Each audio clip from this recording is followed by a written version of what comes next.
Welcome in everybody to Fantasy Pros. This is the Fantasy Football Podcast. It is me, Joey P, Joe Pisapia, and it's time to look ahead to the waiver wire for Week 5 in the NFL to help us get the names on the rosters we need. DBro, Derek Brown, the king of bros, and my patty cakes, Pat Fitzmaurice. The boys are here. We got a lot of injuries, as always, to talk about, which means paths to opportunities for new players, and we're going to tell you who to pick up, who to avoid, and who to drop right here on the show. Before we do, just a quick shout out to our audience too. We love having everybody here with us every single day. If you haven't already, subscribe to the YouTube channel, drop your comments below, because then you could win some cool stuff. And today we're giving away cool stuff.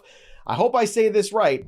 Going back and forth, Mr. Mayweather, is it Diesel or Diesel? I don't know, but I'm just going to call you Mr. Merriweather, or Mayweather, I should say. Mayweather, you are the winner of the Fantasy Football Championship belt. It feels like a Mayweather should have a belt too. It just feels right to me. So Diesel or Diesel, again, not sure which one it is. Get in touch with us at mailbag@fantasypros.com with your mailing address, a screenshot of your YouTube account while you're logged in. And once we confirm that, we'll get that prize sent out to you right away. Mr. Mayweather, it's your belt now. And when one giveaway goes away, another takes its place. This week, the infamous prize is the Golden Toilet Trophy. That's right, courtesy of our good friends at Trophy Smack, the #1 destination for epic fantasy football hardware. This is your moment, everybody. The shining gold toilet is the ultimate symbol of failure. That's right, failure. Designed to immortalize the last place finisher in your league. This is a great, hilarious, bold statement for the loser in your league. So get it today. How do you get it? Well, you get it by entering the contest, by liking this video, subscribing to the YouTube channel, dropping your comments below, and ring the bell till it goes ding so you don't miss a piece of content on the channel, and we can let you know if you're like Mr. Mayweather, winning one of our latest giveaways from Trophy Smack. All right, gentlemen, let's start with the waiver wire ad of the week, and this one is pretty easy here because it's Woody Marks. He is rostered in 29% of leagues in Yahoo, 37 in Sleeper. He was a guy we talked about last week. Why? Because we wanted to get ahead of the curve. Why? Because we all feared this was going to happen.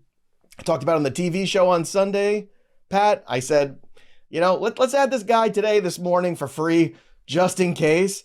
And my goodness, just in case certainly did happen, because it looked like that backfield now has officially gone his way. And if you look at the numbers for him too, certainly I think encouraging going forward. And Woody Marks helped lead that Houston Texans team to their first victory of the season. They were winless up until yesterday. 17 carries for 69 and a touchdown, then 4 receptions on 5 targets for a touchdown. So, Pat, let's talk about it. How aggressive should we be when it comes to Woody Marks, and what does it look like the rest of the season in that backfield for the Texans?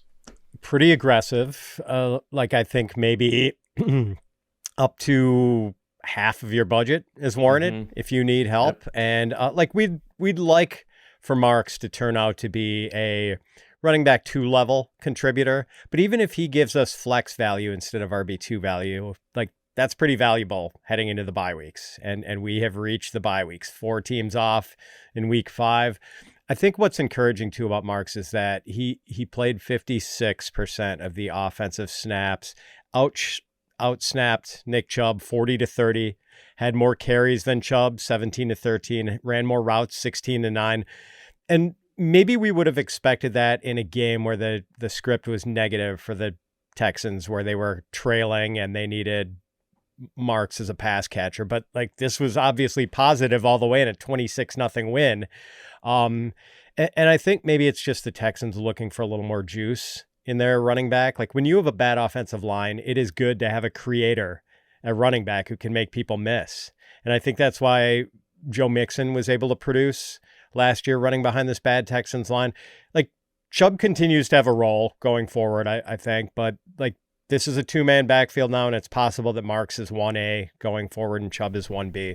Now, Pat mentioned the bye weeks here. So Atlanta, Chicago, Green Bay, Pittsburgh, in case you're just kind of, waking from your slumber from week 4 for one reason or another. You stayed up to watch the very late overtime game that ended in a tie between the Cowboys and the Packers. Again, those 4 teams are on bye this week. Plus, the Houston Texans next week get a Baltimore defense that's been terrible this year. So we know they're beatable.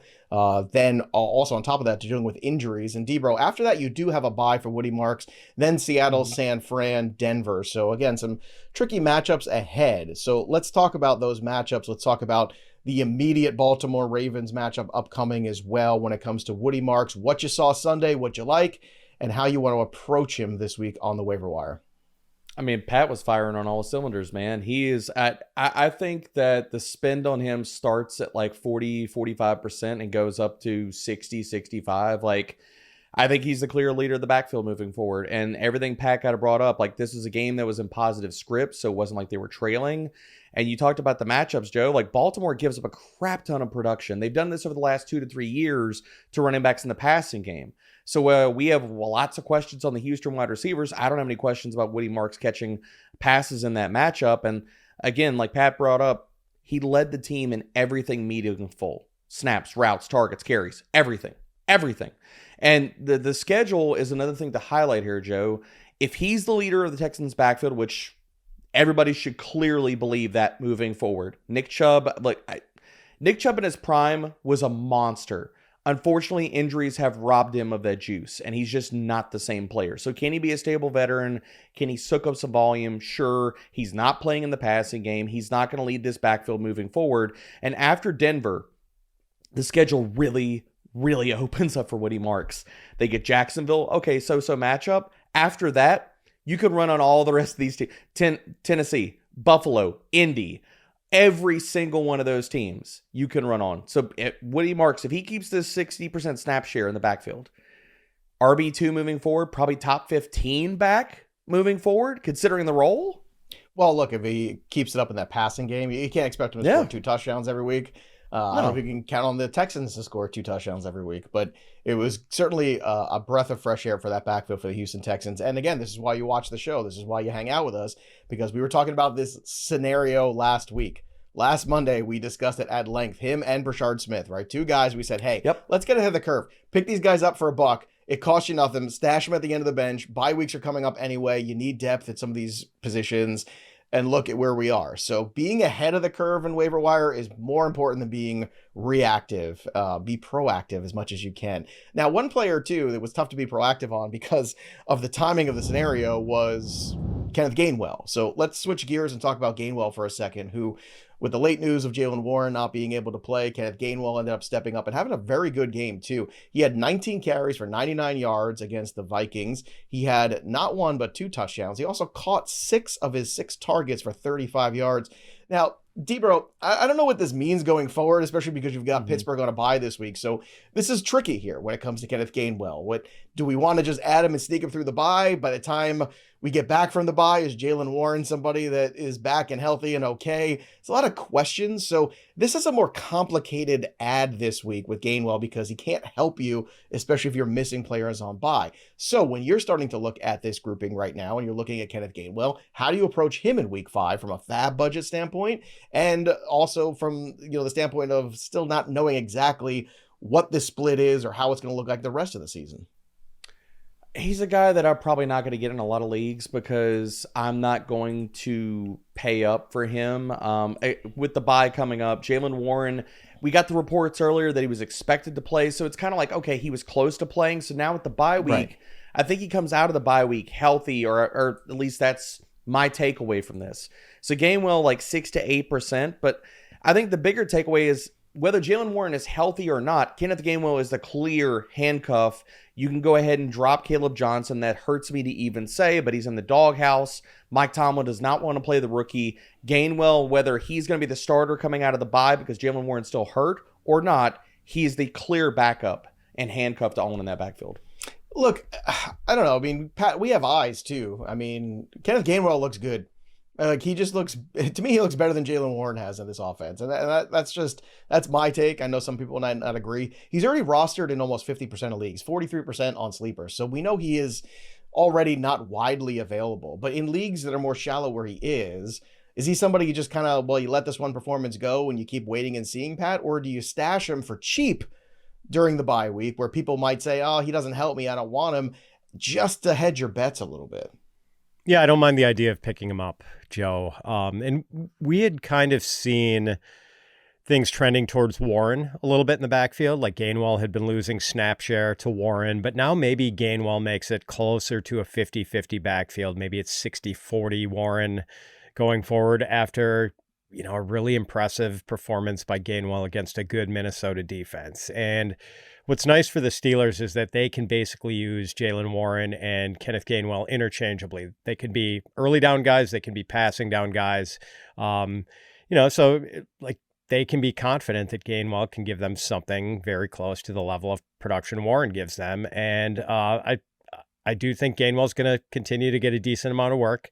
And this is probably bad news for anyone hoping that Caleb Johnson might start to carve out a bigger role as the season progressed. At least he did get on the field yesterday. Like it wasn't, I wondered if maybe it was going to be Trey Sermon playing ahead of Caleb Johnson. Fortunately, it was not. Mike Tomlin felt good enough about Caleb to give him half a dozen carries or whatever it was. But this is a Warren Gainwell backfield. And hey, like if a 40% workload share running back, like there's value to that in a lot of leagues. Yeah, especially in bye weeks, right? Especially, PPR leagues. Kenneth Gainwell's a guy that can help you out. Mm-hmm. Just not this week. Okay, let's talk about some more running backs here. Just want to, once again, pop Blake Corum, 30% rostered. I think that should be a little higher, to be honest with you. He is clearly the next man up in that Rams offense. So, again, we're not going to talk too much about Blake Corum today. We've already talked about him a lot on some other shows. I would think it would be higher by now. It's not. It should be. So, again, get ahead of the curve, not behind it. Brashard Smith, 6% rostered. Now, like, I know that Pacheco had some moments. I got to tell you, DBro, like I still say that it's very clear who looks more explosive between the two of them. Yes. It's still Smith for me. Yes, and people need this could be the next Woody Marks. That's the way I want to frame this. Well, this we framed them last week as both of these guys is the same thing. And Marks got the opportunity right away. Smith, again, not a lot of opportunity, but when he gets the ball, you can see the explosiveness there. If Kansas City, eventually one of two things has to happen for Kansas City. They're not going to keep for the rest of the season trotting out Kareem Hunt and Isaiah Pacheco. Either Brashard Smith is going to get more work in this backfield or they're going to need to trade for a running back. Because Kareem Hunt and Isaiah Pacheco are not it. They're just not it. So go add Brashard Smith. Like he's the guy. Like instead of like paying up for Kenneth Gainwell this week, I want to sit here and take a flyer on Brashard Smith. 26% of the snaps, 24% route share. He got 7 touches and 36 total yards.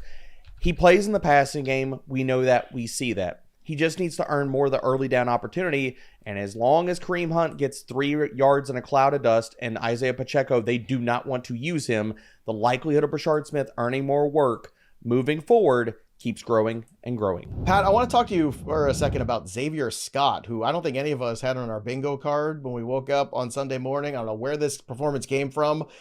He didn't do much in terms of carries, just 2 carries for 1 yard, but he did have 8 targets from Carson Wentz, 6 receptions, 1 of which for a touchdown. So the question is this the way this backfield is going to look, where that passing work out of the backfield is not going to go to Jordan Mason at all? It's going to go to Scott potentially. Is this the Wentz check down target of choice here, or is this a weird game plan one-off against the Steelers? Because right now, again, this guy's a free square. He's rostered in just 3% of leagues. What do you think?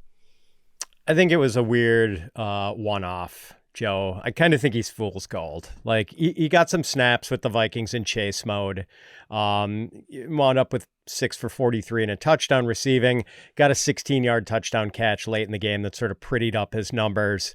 I don't think he's really playable right now. And then Aaron Jones should be back in a few short weeks, which would pretty much kneecap Zavier Scott entirely as far as fantasy value. So I don't think you chase this. Like he's a converted wide receiver.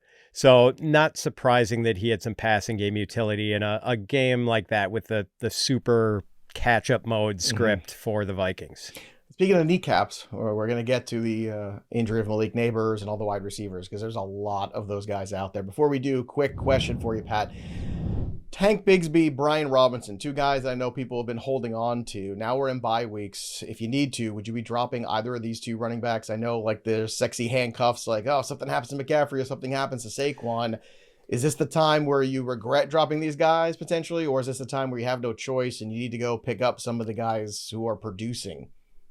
I mean, maybe you've got no choice and you don't have anyone in a lineup spot if you don't cut someone like this. But that's that can happen in leagues with shallow benches, but I don't want to cut Brian Robinson if I can help it. We know he's one of the most valuable handcuffs in the game behind a notoriously fragile running back. So don't want to cut him if I can help it. I'm okay with cutting Tank, but I'm curious what you guys think about the Eagles' backfield and what it would look like if anything happened to Saquon. Like, they have Will Shipley, Tank Bigsby, and A.J. Dillon, who actually had a good-looking run for a first down on Sunday. Like, it would probably be some sort of committee with these guys, right? Like, there's no clear handcuff anymore to Saquon. I agree. I think it would be a total mess. Yeah. I think you'd have Shipley working in both areas of the field, probably A.J. Dillon in the red zone. It would just, I mean, maybe Tank is working in there, like, literally. It's one of those situations where if you want to, like, go after a backfield, go after ones with clear handcuffs, like Blake Corum, not Philly. Yeah, right. And also the aforementioned Brian Robinson, right? So again, I think these are important questions when we talk about who to drop in some of these scenarios too, because that can be equally daunting moments where you really got to make the good decisions because you don't want it to turn around and bite you in the rear end at some point just a week later. Now, today's show is brought to you by our new presenting sponsor, Hard Rock Bet, and it's Monday. You know what that means. Week 4 concludes with an exciting doubleheader. The New York Jets versus the Miami Dolphins and the Cincinnati Bengals against the Denver Broncos.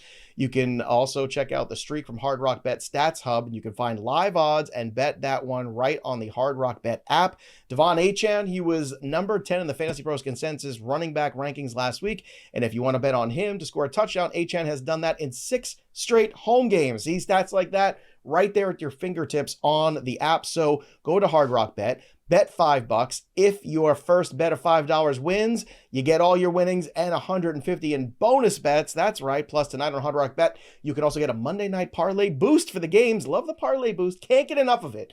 Boost your parlays today so it pays extra winnings, and there's new promos every single day at Hard Rock Bet. If you're listening to this, just open up the app right now. Check out what you've got here before the day is done, before the week is out. Download the Hard Rock Bet app today and make your first deposit. Let's talk wide receivers because, man, between Terry McLaurin, Mike Evans, CeeDee Lamb, and now Malik Neighbors, man, it's getting rough in them wide receiver streets, boys. It's just getting rough out there. It's getting dark out early. So we got to find out some guys that can help us. Let's start here. Once again, talking about your boy, Troy Franklin. Let's start there, DBro. Tell me about Troy Franklin, rostered in 45% of leagues here. If he's still floating around and you have the roster space, you could even pick it up today before the games tonight if he's floating out there in your league. Why is Troy Franklin interesting to you once again? Well, sun's getting low, Joe. Wide receivers are dropping like flies. Injuries are piling up. Bye weeks are here. It's all kind of coalescing into moving forward. Dogs and cats living together. It's mass hysteria. It's the whole thing. It's insanity, man. But Troy Franklin is the guy that I want to lead the conversation with, because if he is still out there in any of your leagues, if you can get him tossed in cheap into a trade, please do so. I mean, he is the clear wide receiver 2 in this Denver passing attack. Bo Nix has not played great up to this point, but if he can find his legs in 2025, I think better days are ahead for Troy Franklin. And it's really the schedule, Joe. It's not only the fact that he's a full-time wide receiver, he's got a 20% target share, he's the clear number 2 guy behind Sutton, but the upcoming schedule looks really good. Yeah, they get Philly upcoming, but after that, the Jets, their number 2 corner has been terrible. Sauce Gardner's probably going to be on Cortland Sutton. They get the Giants, yes sir. The Cowboys, Texans, Vegas twice, Kansas City, and Washington. 6 of those 9 matchups I just laid out are all really good ones, where Franklin could be a strong flex or a wide receiver 3. Let's talk about Jalen Coker, Pat, as well. Coker, a guy who is looking to come off the IR sooner than later here. We've got an opportunity here. Is 14% rostered. If he does come off the IR this week, I believe it's possible, correct? Correct me if I'm wrong. Is it this week he can come off or next week? It's one of the two of them. I think it's this week, but he's week to week. Yeah. It's this week, Pat? It is this week, right? Yeah, okay. I believe so. And this week we don't know if he's going to be... Right. And this week, if he does have the Miami Dolphins. Now, whether or not he gets activated and plays, that's, neither here nor there. We're talking about adding assets to our team. So is Jalen Coker a guy in this Panthers offense that you have any thoughts or designs on at 14% roster? Yeah, I mean, DBro pretty much sold me on him last year. And not a lot of draft pedigree as a former undrafted free agent from, I think, Holy Cross. Holy Cross, Holy Cross. Yeah, so, but he was pretty impressive last year in being able to earn some targets for the Panthers, and they desperately need another pass catcher. Like they've just they've done Bryce Young so dirty with the lack of pass catching talent they've given him. Like, compare that to, dropping JJ McCarthy into a situation where he's already got Justin Jefferson and TJ Hawkinson. And then, like, when Jordan Addison was suspended this year, they went out and got Adam Thielen. And I know he didn't do much for them, but like, they were making the effort to surround their quarterback with pass catching talent. So right now it's only Tedero McMillan is the really only viable pass catcher for Bryce Young. And Jalen Coker, I think, is instantly going to be the number 2 target in an offense that's going to be in a lot of pass-friendly game scripts. We know the Panthers aren't going to be leading in all that many games this year. So I do think Jalen Coker has value, and I think he's worth, maybe if you're hurting a receiver, I could see going up to like 10% on him. Yep. Okay. Wow. That high. Okay. Yeah. I bet you can get him for less, though. And you can probably. Yeah. That's more the desperation level. Well, you know what happens, Pat, and this is going to sound, really kind of, I don't know, fantasy 101, but it doesn't make it wrong. When you're looking at free agents and you're sorting guys and you're looking through stats and stuff like that, Coker's not going to pop up at all. He's just not. Yep. He's going to be a forgotten person. It's true. To Pat's point, I'm going to take the counter of I think you can sneak this guy in for a $0 bid or a $1 bid. You probably can. Like that. Yep. Because he's just not going to propagate, and he's not on people's minds unless you're in a really sharp league. That's different. But if you're in a casual normie league, I think Coker, you can probably slip in there for $1, and then as the bye weeks come out, now you have somebody else who can help you potentially. Let's talk about Romeo Doubs. Wearing the Guardian helmet with the hat trick. That's my favorite moment of the week. I got to say, that was kind of fun.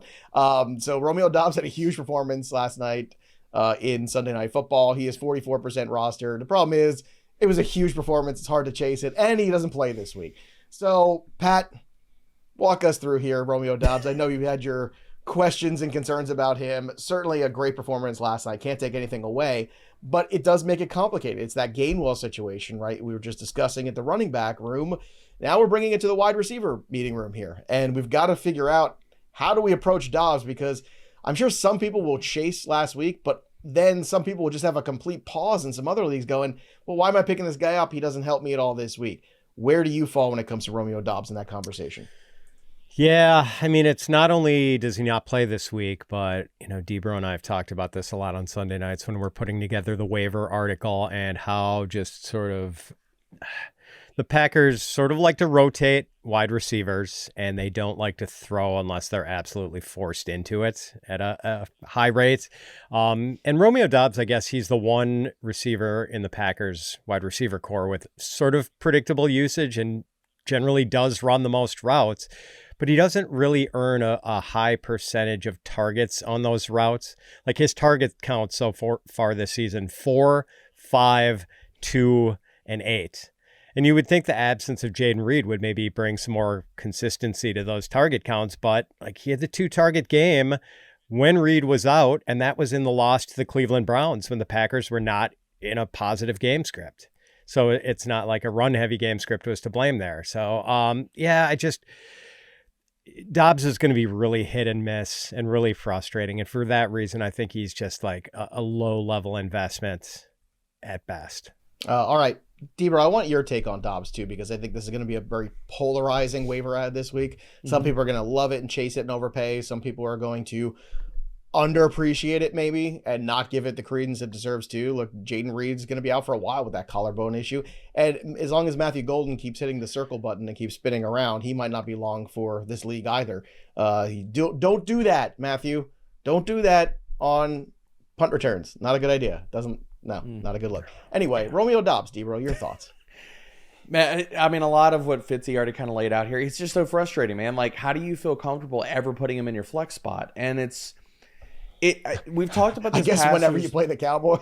I mean, I guess, man. Like, he has destroyed them before. Sauce, aren't they, DBro? Yeah. The fancy good to. Who are the Cowboys playing this week? Okay, you're not wrong. All the chips in. You're not wrong, It's Joe. terrible. Like, almost like, why don't we just walk down the Cowboys schedule and say, what miscellaneous wide receiver could pop off this week versus the Cowboys? Because they can't stop anybody, man. And with Doubs, it's like, I mean, the other thing about the context of that game, 40-40, we got overtime, we got the tie and all that kind of stuff. Like, in regulation, does he still go that? Like, it's tough to just believe in him, man, because like the way that we keep framing this Green Bay Packers passing attack is, okay, we're playing Russian roulette for which player this week goes off for Green Bay, because usually it's just Love, Jacobs, and one pass catcher. Who's it going to be? Maybe it's Tucker Kraft week. Maybe it's Matthew Golden week. Oh, no. It's not Matthew Golden week. It's Romeo Doubs week. Oh, no. It's Savion Williams week. That's the problem that I had with Doubs. So, 5 to 7% of your budget, fine. If you need a wide receiver, that's fine. But unfortunately, coming off the 3-tutty game and stuff, it's probably not going to get you Romeo Doubs. No, probably not. All right, let's talk about Jayden Higgins, too. I want to discuss him because he only had one catch, but it was a big one for a touchdown. And I still like the talent. I think this is a player that if you're off to a 4-0 start in your league, that you just want to have him on your bench. Just wait and see. It felt like yesterday to me the Houston Texans said, all right, enough is enough. Let's get Woody Marks playing. Let's start to, where's Jayden Higgins? Get him on the field. Let's go. Let's get you down there in a big spot. This is what you need to start doing here. And I think the Texans, they've dug themselves into a tremendous hole, DBro. I don't think they can pull themselves out of it necessarily altogether, but they can certainly play better football. And Jayden Higgins, I still believe in the talent that if we're sitting here in week 10, I feel like I want him on my roster. And I feel like, once again, this one catch for a touchdown isn't going to move the needle in FAAB budget, but I still want to put him back on my roster. I just still believe in the talent. Where are you at with Higgins? Oh, I fully believe in the talent. Talent's not the problem. Talent's not the problem for Jayden Higgins and Jalen Warren. Talent, no. That's not the issue. It's Nick Caley. It's his coaching staff. It's the buffoonery and the idiocy that's coming out of Houston. It's been the defensive play calling. It's been the offensive play calling. I don't know what the heck they're doing. You want CJ Stroud to succeed, except you're playing Xavier freaking Hutchinson. You're playing Justin Watson. This week, Jayden Higgins, he looks good every time he steps on the freaking field, and yet he's 4th in wide receiver snaps. He plays 43% of the snaps. You want to set your quarterback up for success. You draft these guys in the NFL draft to do so, and then you don't play them.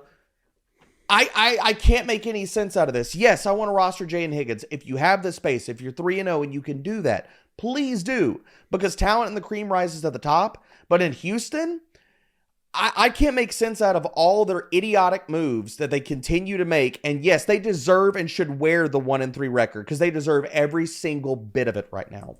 Okay, all right. Rant over. That was a good rant, though. Solid rant, I got to say. Let's talk about Darius Slayton here, because Pat, Slayton is a player that I think we all know what he is at this stage of his career. He is not replacing on your roster Malik Nabers. Okay, he's just not going to do that. Just the way we said, we like Jalen Tolbert this week. He's not replacing CeeDee Lamb, but there's going to be more opportunity for Darius Slayton in the weeks to come. However, despite all the good vibes in New York, I do want to point out Jaxson Dart was fun. Jaxson Dart can run. Jaxson Dart can even win you a game in a huge upset where you have an 0-3 team beating a 3-0 team. Shocking. But Jaxson Dart, I don't think, is also throwing for 300 yards anytime soon in the game. And I think they're very careful getting Cam Scatterbo 25 carries of how they're going to run this offense. It's just going to limit Darius Slayton, I'm sure, to a certain degree. However, with bye weeks upon us, looking at his roster percentage right now, obviously he's just 5% rostered. That's going to go up significantly this week. He is not, again, a replacement for Nabers, but what sort of opportunity do you think he can have in this Giants offense with Dart under center in the weeks ahead? I wouldn't mind having him in a best ball league, Joe. Managed league, not so much, because there are going to be more targets in the absence of Malik Nabers. That void has to be filled, and I think Darius Slayton is going to be one of the guys who fills it. He does his best work downfield, so there are going to be some big plays, just really not on a... I don't think they're going to be frequent enough where you can confidently start Slayton at any time. And just, I do think there's reason to question whether Slayton is actually good. He's averaged 1.33 yards per route run for his career. That's not a very good number. He was at 1.08 yards per route run last year, and he's at 0.77 yards per route run this year so far. He's playing with a rookie quarterback. So this is probably not going to be a guy I'm bidding on this week, but everything is textural as far as the waiver wire. And if you're in a 14 or 16 team league and you need help at receiver, he's a viable possible solution, I guess. Well, let's talk about him and Jalen Tolbert for a second, because Tolbert last night, 6 for 61. 6 targets, 4 catches for 61 yards. Darius Slayton also had 3 catches for 44. So kind of, in that same neighborhood, looking at 10-point PPR guys kind of feeling. at some point, CeeDee Lamb comes back and Tolbert disappears. That's not going to be the case with the Giants scenario, too. Neighbors is done for the year, DBro. So let's say you're in a league where you're not bidding on players, where it's just rolling free agent waiver wires. Would you rather have Slayton or Tolbert for the weeks ahead? I want Slayton, and something that kind of eluded my consciousness last night when we were writing up the waiver wire article. I forgot last year Malik Neighbors did miss the 2 games. In those 2 games, Darius Slayton was the unquestioned wide receiver 1. That dude had a 29% target share in those 2 games. He had a 36.5% first read share. So this is not a replacement for Malik Neighbors. He got a crap ton of volume, though. And so that could be the case again this year because we know who Wan'Dale Robinson is and who he isn't. And Jalen Tolbert last night in that game, a lot of that came on the broken play, the big catch down the sideline. So again, giving context, it's Slayton easily by a mile for me, Joe. All right, let's talk about another wide receiver, boys, because this one here is a free square. He's rostered in just 3% of leagues. Now, I've got him in a couple dynasty leagues when he signed late with the Browns because he is an extraordinary talent. This guy was arguably the better of the 2 receivers at Texas last year on that team that went pretty darn far. Let's talk about Isaiah Bond, because now that Cedric Tillman is going to be out with a hamstring injury, again, we don't know how long as of recording this. We're still waiting for updates on that. But typically we're thinking a couple weeks here. That's normally, unless something is even worse. Now, Bond did step in there and did step up in this situation. He had 6 targets. He caught 3 of them for 58 yards. DBro, Isaiah Bond is an explosive player. He's got incredible speed. He's got talent. We know that. If opportunity arises here, it's really intriguing. However, at some point, we are pivoting away from Joe Flacco. I believe we're the Cleveland Browns, and we're going to look at other quarterbacks. I think you have to factor that in when we start to have that discussion about Bond. So factor that into the FAAB here when we're talking about him for week 5.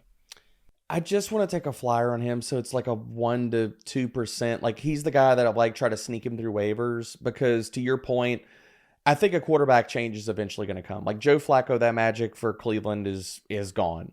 And this entire passing tack has been, you can't play anybody. It's basically, who are we starting from Cleveland on the weekly basis? It's Quinshon Judkins and who else? Harold Fannin has looked like this year's Isaiah Likely. David Njoku looks like he's basically non-existent. Jerry Jeudy has been a nothing burger. So part of it is buying into this offense, but the other part is like better days could be ahead if we get better quarterback play, at least like somewhat competent quarterback play. You're probably going to see Dylan Gabriel before you see Shrader Sanders. Mm-hmm. And so, I mean, it's a guy to try to sneak through. Nobody that I'm going to prioritize on waivers, but I think that especially in deep leagues with bye weeks upcoming, he does have relevance. Pat, where do you stand on this one, on Isaiah Bond? Yeah, if you want to make a small bet on the talent, I guess. But to DBro's point, like Joe Flacco, in recent years, he has been a rainmaker for his pass catchers. We remember that spectacular run he had late in 2023 where David Njoku was like, putting up like wide receiver 1 type numbers at the tight end position. And like, I thought things were going to be good for Jerry Jeudy. Like, there's no pass catcher you can reliably play right now. Like, Joe Flacco, not a rainmaker anymore. Drought conditions along the shores of Lake Erie. Joe is pretty dusty these days. Hey, easy. I for the League of Joes, we don't like when you say those kind of things. God, Pat, you're such a wordsmith. That was wonderfully said. All right, let's do a victory lap for Pat Fitzmaurice here for a second, because he told everybody don't waste your money on Tre Tucker, and if you did, well, he had 2 catches on 2 targets for 13 yards. He did not have 1 touchdown, 2 touchdowns, or 3 touchdowns. So, Pat, for those people who spent or bid or ended up with him, would you drop him this week? Yes. Okay. DBro, I don't have to ask you. I know the answer. Yeah. Tyquan Thornton. Look, Xavier Worthy came back and I think played more and played better than any of us could have possibly hoped for. Mm-hmm. Tyquan Thornton still did have a touchdown, but DBro, is that kind of a tenuous situation there with Worthy back and then Rice kind of back in a few weeks now, just waiting to return? Would you drop Tyquan Thornton if you needed to let's say, obviously for Woody Marks, but let's say some of these other guys that we've discussed here, guys like Romeo Doubs, guys like Coker, Franklin, would you drop Tyquan Thornton for any of those guys? I would drop him for any of those guys, Darius Slayton, Okay. any of the guys we've already mentioned, because the Kansas City Chiefs dropped Tyquan Thornton to 4th in wide receiver snaps this week, with Juju leading the way, Xavier Worthy and Hollywood Brown. And guess what? Right over the horizon, we can all see Rashee Rice. There he goes. Yeah. He's coming back. There he goes. So, Yay. yeah, Tyquan is going back to the bench. Yeah, drop All him. right. Shout out to Sonos for supporting today's show, whether it's a Monday night where I'm sitting home watching the football games, or I'm flipping back and forth between all the games on Sunday, or even college football on Saturdays. If I want to feel like I'm in the game, there's only one way to do it, and that's the sound of Sonos. Whether it is on the go with the headphones or the home theater experience, nothing takes you into the event live, feeling like you're in the stadium like Sonos. And I'm telling you right now, if you care about sound, you care about the experience of your sports, of your movies, Sonos is for you. It delivers incredible studio quality, and it makes it easy to really enjoy and enhance all of your entertainment levels. Take them to the next level. The home theater system I've got in my house, let me tell you something. It is next level. It's easy to set up. Sometimes those things are complicated. Sonos is not. They make it easy to up your experience level. And I'm telling you right now, the Sonos soundbar, way better than the old one I used to have. So much better. The Ace headphones too. You want to talk about quality. You want to talk about battery life. Up to 30 hours of battery. You get 3 hours of playback with a 3-minute charge. That's incredible. So right now, I want you to visit Sonos.com to learn more and explore the full Sonos lineup. Because if you're serious about great sound for football, for podcasts, for music, whatever it might be, you've got to check out Sonos. Again, visit Sonos.com to learn more and explore the full lineup: headphones, sound bars, home theater systems. Sonos has you covered. And now, back to the action. All right, let's get to the streamers here. Let's talk about the quarterbacks, and between the Lamar Jackson injury, Jaden Daniels health, and then on top of which, all the bye weeks, you got to find some quarterbacks this week, Pat. So who is the first guy for you out of the gate that you want to roster for week 5? Sam Darnold versus the Buccaneers. He had 5.4 fantasy points against the 49ers in week 1, but since then, Darnold has averaged 16.9 fantasy points with at least 16.1 in all 3 games. He's basically been a top 15 fantasy QB since that dry week 1, and Darnold's playing well. Like, the only drawback with him is that he's only averaging 25 pass attempts per game, because it seems like Clint Kubiak wants to go run heavy with the Seattle offense. But Darnold might need to throw more this week because he's up against the Buccaneers, whose defense is usually pretty tough against the run under Todd Bowles. All right, let's take a look at the streaming QB for Derek Brown in week 5. Who do you got? Big surprise, baby. Jaxson Dart. I like fantasy points. Hey, this Everybody was Sealy's too. On the look, if you need the waiver wire, you want to hear some more voices or want it in the short, concise thing on top of it. Jake Sealy, same thing. He's like, hey, single QB leagues, Jaxson Dart this week. QB 9 for the week, and this is with Wan'Dale Robinson dropping a touchdown in the end zone, so it could have been even better, folks. And the rushing is there, and the rushing carried the day, but the rushing's not going anywhere. And so now they get the Saints. Yes, sir. Please. All right. So DBro's got the Jaxson Dart love. Look, the rushing equity's there. That's a good thing. Let's talk about tight end, DBro. Who do you have at tight end to stream this week? Man, and people, look, Tucker Kraft is going to be out. If you were starting Kyle Pitts, he's going to be out because of the bye weeks. Dalton Schultz against the Baltimore Ravens. I'm not telling you that's going to be pretty, but look, he's been a good source of PPR goodness over the last 2 games. He's been basically like in that 8-point range. You add a touchdown on top of that. He's going to be a tight end 1. I think that could definitely happen this week going against the Ravens, who've allowed the 4th most receiving yards and the 7th most fantasy points per game to tight ends.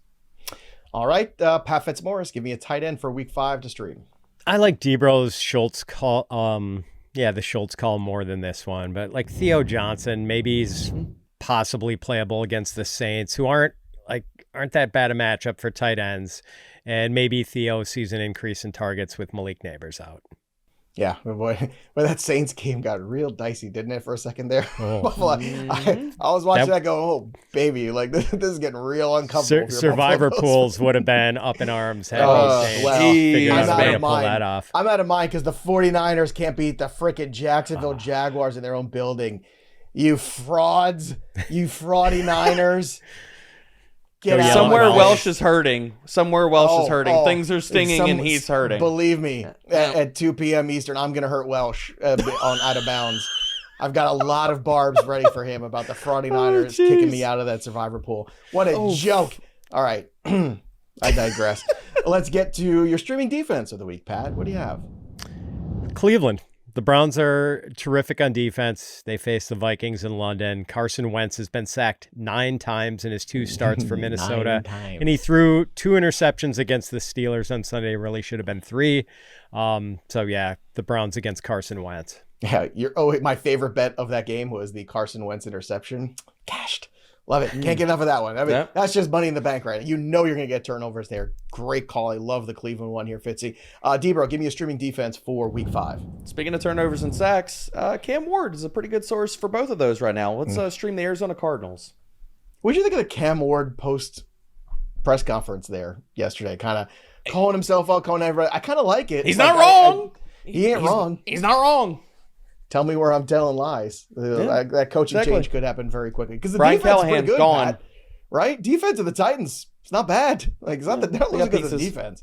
They can't move the ball on offense at all. All right, so DBro, you got your streaming defense in, right? We're good on you. Yep. Okay, yes sir. So give me a kicker now. Spencer Shrader, because we have to. Yeah, he's kicker 1 in fantasy points per game. He's had double digits in every single game. The fact that he's still out there, people correct this. Go ahead. Okay. All right, Pat. How about a kicker for you? Oh, if we were just picking on the Tennessee Titans, let's continue to do so. Chad Ryland of the Arizona Cardinals. I mean, the Titans are giving up 30 points a game, so pretty fertile situation for any kicker. I was so disappointed in the ugliness of the Arizona Cardinal uniforms on Thursday Night Football. They were so... It looked like some Pee-wee uniforms. Like, well, they all kept saying like they look like tortillas, which is a fact. That's true. They kind of did have a tortilla quality. But what was the point? Was that like supposed to be like the egg of the Cardinal? Is that what it was? Like spotted? Like what was it at the end of the day? I thought the helmets were horrible looking too. They just were generic. Helmets weren't so bad. It's like how many people go through this process, right? Where you're like... Where it's vetted, where people it's exchange hands. Okay, these are the 8 designs we've come up with, and it's like this somebody is what you walk away with. Like everyone went, yes, the tortillas. That's the one. That's the winner. Terrible. All right, I'm sorry. I'm so mad about that. We all got our kickers in, right? We got the kickers. Yeah, we're kickers good. are in. Okay, good. All right, don't miss out on Waiver Central. FantasyBros.com/myplaybook. Download the Fantasy Bros app today, so it can help suggest specific waiver claims for your team. Again, you can sync your leagues for free with the Fantasy Pros app today. You can set all your lineups from the Fantasy Pros app. It's terrific. It's a time saver. It's a lifesaver. Use it. Just one of the many perks of the tools. And again, Waiver Central is another one. So for those of you still playing without the free agent budget, let's talk about the top waiver claims of the week. DBro, why don't you kick us off with your 1 through 5? Woody Marks is leading the way. I think he's going to be the head of every single waiver wire or column for this week, including ours. Troy Franklin's number 2, Jalen Coker 3, Jaxson Dart 4, and tight end is Gross. So Dalton Schultz, he makes the list of 5. Fitzy, you got one you kind of slip it in there in some shallow leagues. I like it, number 2. So obviously Marks is one for you. You can walk us through, but then let's go through your list, Fitzy. Yeah, Woody Marks is 1, and then Tyjae Spears, who is still unrostered and eligible to come off injured reserve, and we just have not seen a lot of juice out of Tony Pollard. We heard Brian Callahan talk all offseason about wanting to use Tyjae Spears more and make it more of a 1-2 punch at running back. So maybe we get that. Jalen Coker, number 3, I think he's a really good pickup. Kyle Monangai, speaking of needing more juice in a backfield, like I just don't think DeAndre Swift is good. And I wonder when we start to see a major uptick for Kyle Monangai. I really think it's coming. And it's a good call. Maybe we get it like we've seen. But wasn't he in that triumvirate conversation again? It was Marks, it was Brashard Smith, and Monangai. Yeah, let's get ahead of backfields last week in week 4, right? Go back and watch the show. The receipts are there. That's what we're trying to do. And maybe we get the usage change coming out of the bye for the Bears what I think too. In week 6. That schedule looks good, Fitzy. And then that touchdown from DeAndre Swift, that definitely, I think, is going to shade people's thoughts of Swift in a light that it shouldn't be. It should not be. Let's see Kyle Monangai. That was the definition of touchdown deodorant for that DeAndre Swift performance yesterday. So, and then at number 5, like you could make a case for Jaxson Dart for sure with the rushing potential he has. But right now, like I think if you're looking for a floor as a pickup at quarterback, I like Sam Darnold a little more. Okay, so those are 5 really good picks. I'm glad you mentioned Monangai again. I feel like we're talking about it every week, so I didn't talk about him at the top, but it's another one too, coming out of the bye. And if he's still out there, he is going to be available for you to pick up very easily because people aren't going to chase him. This is a perfect week to just kind of stash him at the back end of your roster. Or if somebody drops him, right? This week, pay attention because somebody might have him, drop him, say, oh, I can't use him this week. I got bye week problems. Pay attention to Monangai. Gentlemen, take a guess of the Tajee Spears roster percentage on Sleeper app. Good. Don't look. We're all playing fair here. What do you think it might be? Pat, DBro, what do you think? 39%. 39 says Pat. Derek Brown, what do you say? I'm going to go low, 14. 35%. Pat, you were over. Wow. Oh. Okay. 35%. So I'm still surprised. Widely available in leagues where people are paying attention. So keep that in mind for Spears too. You might not realize he's out there. It's kind of like that Coker syndrome, right? He's got no stats to sort. So it doesn't pop up there for the lazies. And that's why you use the tools, baby. That's why we're here. Don't forget, the waiver stream is also here. So we'll pick up the pieces for Monday Night Football, Derek Brown and I, tomorrow, 3 p.m. Eastern. Set your calendars. Ring the bell till it goes ding. Drop your comments below. We'll be here, and we will be taking your questions for more waiver wire action on Tuesday right here on the Fantasy Pros YouTube channel live. Subscribe. Trying to get to 300,000 this year. You can do it with your help. That'll do it for us, but the story of the game goes on. For Pat Fitzmaurice and DBro, I'm Joey P. We'll see you next time, kids.